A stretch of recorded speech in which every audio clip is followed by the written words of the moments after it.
I recently got an email from one of my lady disciples.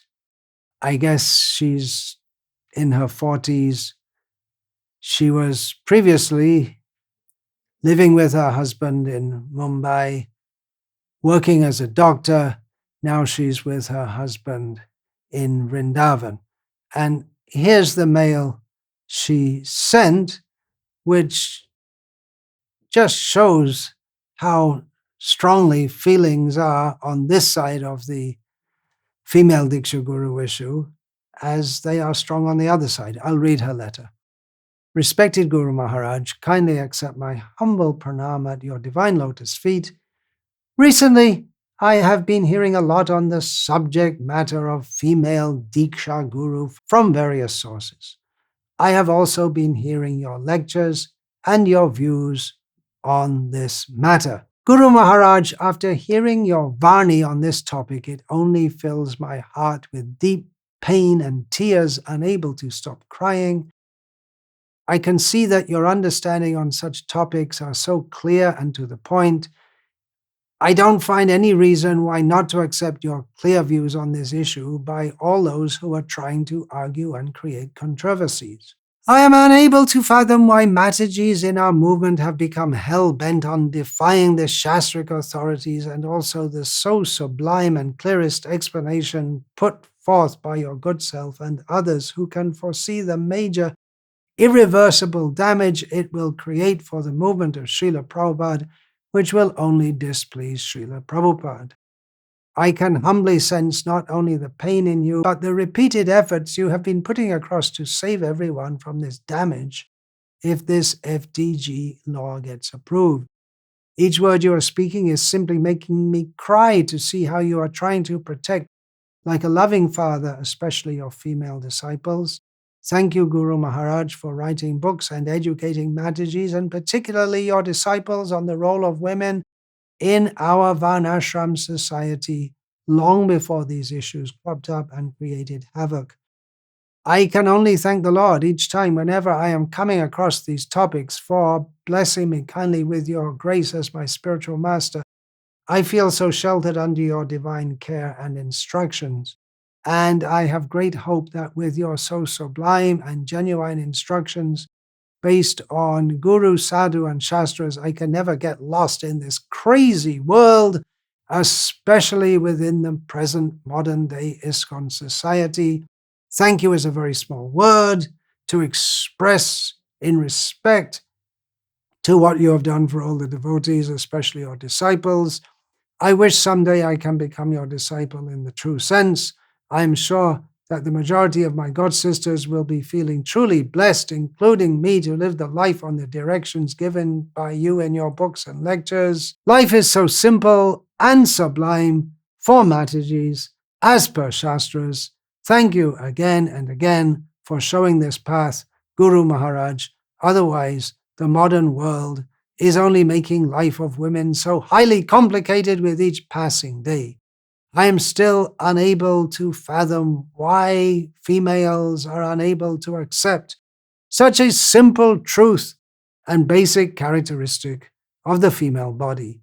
Why are females getting so blinded with deep desire to take up equal roles as men in every aspect?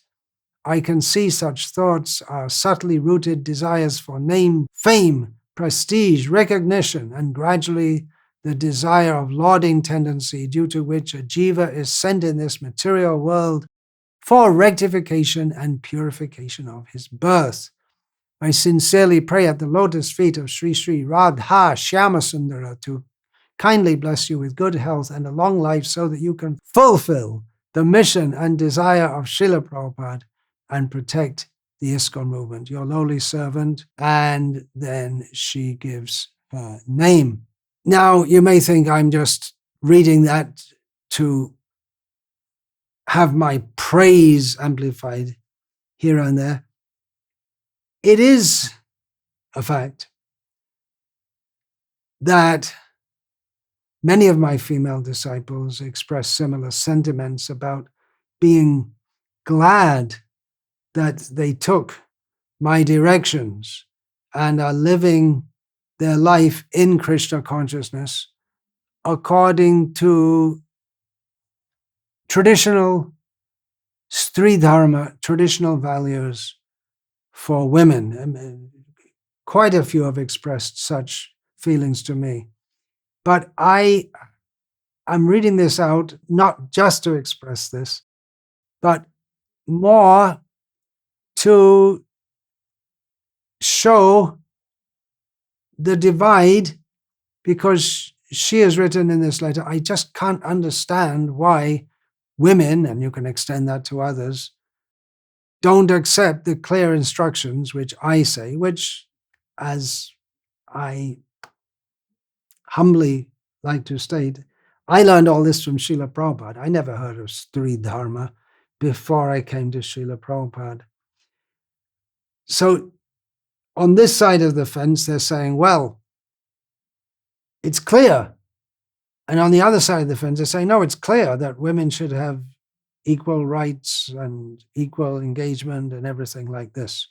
So while I and others for years have been called misogynists, and now we're called Kali Chelas also,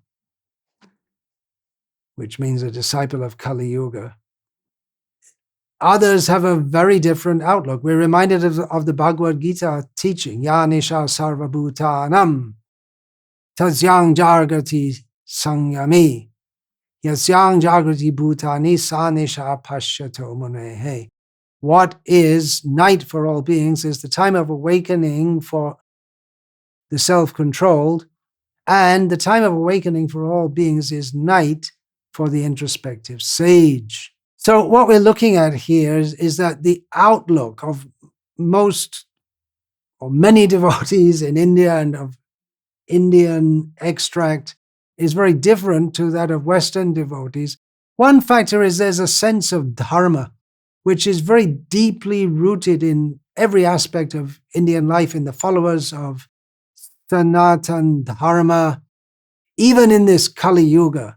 But that is completely absent in the Western culture, though there's some semblance of that in terms of religion and morality. But this understanding of dharma, it's very subtle, hard to grasp. It's something like love or the mind, which you can define the words in a dictionary, but what it actually means, it's very hard to understand it. And unless you really live in that culture and really get absorbed in it, you don't really get it. The Vedic literatures and the Ramayana and Mahabharata, they help to deeply inculcate a sense of dharma. But nowadays, we have Ramayana, Mahabharata in the West, in English language, and in India, people are reading it in English language without the sense of dharma. The word dharma, which is there, is translated as righteousness or ethics or religion, which are all factors within dharma, but they don't really capture the whole gestalt, which is dharma. And so even devotees who are reading Ramayana and Mahabharata, and nowadays they often have versions of Ramayana and Mahabharata which are rewritten in a way that misrepresents the actual message, but that culture which comes from these literatures is meant for all members of the Vedic culture, not only devotees of Krishna. And it forms how people live and act and think. And the whole Bhagavad-gita, in one sense, is Krishna telling Arjuna to follow your dharma. Niyatang kuru karma tvam. Perform your karma, your work, Arjuna, that which is meant for you. It is better to do your duty rather than another's duty. Again and again in Bhagavad-gita, Krishna emphasizes that. Dharma ultimately means surrender to Krishna, but in the worldly level, it's understood to be the whole way of life, a whole way of consciousness, coming from the divine, coming from Krishna. One of Krishna's names in Vishnu Sahasranama is Dharma. But if we translate it as ethics or righteousness, then the whole concept becomes divorced from its divine origin. And if we think of ethics, righteousness, religion in terms of a Western understanding, which is based on the bodily concept of life. The whole Western society is based on this misunderstanding, from which comes the misunderstanding that we only have one life, so we're meant for living to the best of our ability to enjoy, and to obstruct that in any way to anyone is immoral, and seeing women as having a subordinate social role is detested by persons who are ignorant of the whole scheme of Dharma given by Krishna, which is meant for uplifting us according to our certain psychology and duty that goes with certain bodies. And therefore, in the demoniac society, and this is how Srila Prabhupada framed it, they insist that women should have equal rights to men. They consider this to be moral, but it's a case of the demons not knowing what is proper, what is not proper. Pravriting-cha, nivriting-cha, janana vidur asuraha. Adharmam dharmamiti ya manyase tamasarvita. Persons in the mode of ignorance, they think that adharma is dharma, and vice versa. And this way of thinking has very deeply entered Indian culture also, so that many persons today who promote what they call Hindu Dharma or Hindutva or even Krishna Bhakti are convinced that the old norms within Varnashram Dharma of the roles of women are out of date at best, if not totally wrong.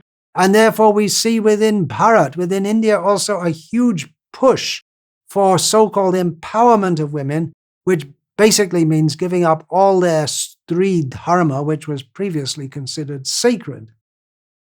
Srila Prabhupada spoke extensively on the traditional roles as Brahman, Kshatriyas, Vaishyas, Shudras, and of the traditional role of women. And he ordered his disciples to re-establish Varnashram Dharma as far as possible, a major part of which is re-establishing Stri Dharma. Unfortunately, many devotees within our movement don't get this, or they protest it, and there's even a whole book by a prominent devotee within the Krishna consciousness movement who explains how Srila Prabhupada is wrong and we should not subscribe to his errors concerning women. This is a huge offense, a huge misrepresentation of Srila Prabhupada. It's causing a disaster, disruption within Srila Prabhupada's movement, because it is the social philosophy of the demons which is attempted to be forced within Srila Prabhupada's movement, and this is at the root of the whole female Diksha-Guru discussion.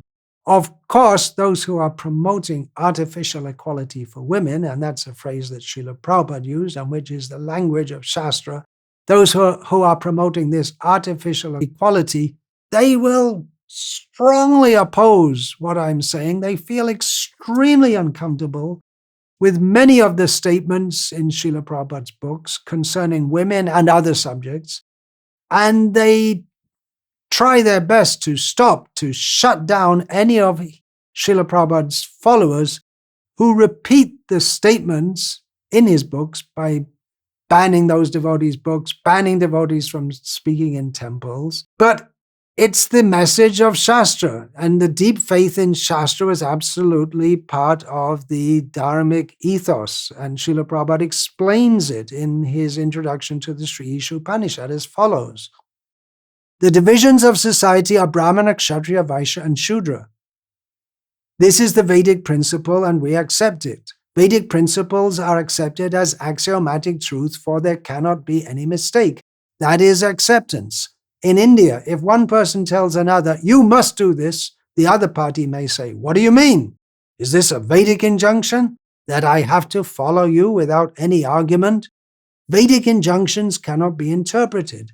But ultimately, if you carefully study why these injunctions are there, you will find that they are all correct. The Vedas are not compilations of human knowledge. Vedic knowledge comes from the spiritual world, from Lord Krishna. So this inherent faith in Shastra, which Srila Prabhupada spoke about, is now much compromised among Hindus, but still it is much stronger than among persons raised in a Western ethos who, by their culture, have no idea of Shastra. But even for Hindus raised with faith in Shastra, many are influenced by movements that undermine the overall tradition. For instance, the Arya Samaj champions gender equality, women's empowerment, and so on. And devotees coming from Arya Samaj background may tend to be influenced by that, even though that is not the message found in Srila Prabhupada's books. Now, where is all this tension leading to? Women's equality, it doesn't seem auspicious, but if it leads to sober, deep inquiry into Srila Prabhupada's teachings, great good could come out of this conflict, just like poison came from churning the ocean, and after that came nectar. So if as a result of this churning, one side were the demons and one side were the demigods, so who's to say which side is the demons and which side are the demigods? Both sides will say, no, we're the demigods and the others are the demons. And a lot of poisons coming out, a lot of bad feelings coming out. But if we could come together and deeply, maybe even not come together, even separately, deeply enter into the teachings of Srila Prabhupada and the Shastra and tradition, the nectar will come out. The nectar of proper understanding. Hare Krishna. Panchakalpatarubhyascha kripasinubhyascha patitanam pavanebhyo vaishnava